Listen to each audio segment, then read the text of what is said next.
দেখিলে প্রাণ জুড়াই বুক, না দেখিলে হয় অসুখ, দেখিলে প্রাণ জুড়াই বুক। গাইস, আমরা কোরআন হাদিসের মধ্যে শুনছি রোজার দিনে নাকি আল্লাহ নাজে শয়তানেক বাইন্দা রাখে। 5-6 से ভালোই গেল। মাদ্রাসা ছাত্রছাত্রী ছাড়া এটা কেউ বুঝতে। सबसे पहले मैं भालू का मांस इकट्ठा कर लेता हूँ। প্রত্যেকটা নেকি লেখার সময় রমজান। আমার বন্ধুকে বিকাশে টাকা পাঠাতে গিয়ে কি যার সাথে মোটু বাদলুর ছেলেদের একটা বিশেষ সমস্যা,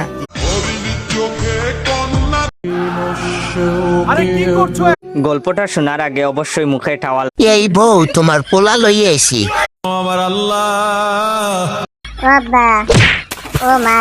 ভাই আপনি কাদের সাথে রাগ করে থাকতে পারেন না? মর হালার পালা মর কাম। কোরআন বলে তুমি যদি আমাকে মুখস্থ